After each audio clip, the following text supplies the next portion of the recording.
So after posting my CR1 spousal visa journey, I've seen some comments saying we should have filed the K1 visa because it takes a shorter time than the CR1.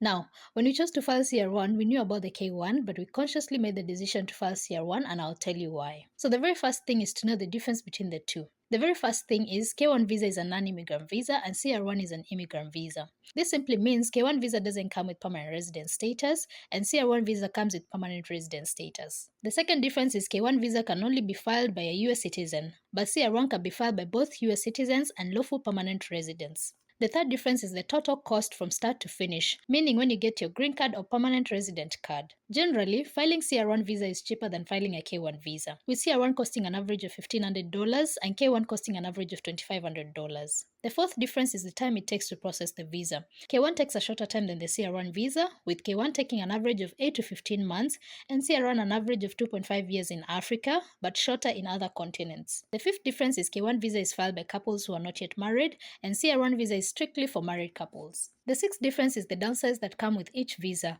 For K1, you will not have work authorization or social security number, and you lack permission to travel outside the US until you file for adjustment of status. For CR1, the downside is the long separation from your spouse. With CR1, you land and you get social security and permanent resident, meaning you can work immediately.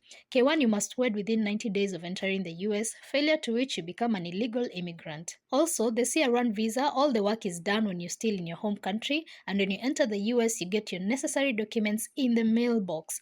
K1 visa, however, part of the process is done in your home country, but once you enter the US, you still have other steps to finish before getting your necessary documents. Some of those steps to finish when in the US is first to wed within 90 days, then file for green card and work authorization, which takes between 8 to 12 months. The final difference is the denial rate. Denial rates for K1 visas are higher compared to the CR1 visa, according to the USCIS statistics. Also, I personally know people whose K1 visa was denied, and we now have them in our WhatsApp support group for spousal visas. So after the K1 denial, they actually got married and now started the CR1 process. I am yet to know someone whose CR1 visa was denied, but I know they're there. So if you're watching this and you've been denied a CR1 visa before, please let me know in the comment section. So with all this information, let me tell you why we settled for CR1 and not K1. I'm the firstborn in a family of 2 girls. None of us had wedded yet, so when my now husband proposed, I was excited, so was my mom and my sister. Now, living in Nairobi and Africa in general, you all know how hard it is to get visas to these developed countries. I know a lady who is 60 years old who was denied a visa to go bury her son in the US. I have personally been denied a visit visa once to the US, and on the day I was at the embassy for my interview, I saw a lot of people denied visas who wanted to go attend a wedding. So with this in mind, I could not imagine us choosing K1 visa so that we wed in the US and risk having my mom miss seeing me in a wedding gown. Me, her precious firstborn. No.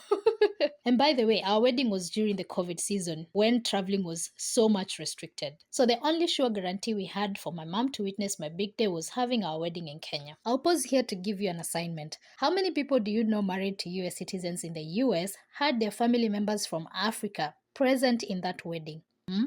Most Africans opt to do a traditional wedding in Africa, then go do the white wedding in the US. For me, the white gown was important, and looking back, I am glad we allowed my mom to see one of her daughters in a wedding gown because she died exactly a year later after we got married. All in all, I would say know all the information there is to know, and then both of you decide what visa works for you. And while my CR1 visa took 3 years, the blessing in disguise is our marriage was strengthened by that separation, and upon receiving my visa, it came as an IR1 visa. The difference between CR1 and IR1 is how long you have been married. So if you are 2 years and below, you get a CR1, which you have to go back to USCIS after 2 years of being in the US to prove you're still married. IR1 visa is for the couples married 2 years and above. So this is the one I got on landing, and I received my social security number 2 days later, and 30 days later, I received my 10-year green card. Like, I don't have to deal with USCIS again until my 3rd year here if I want the US citizenship.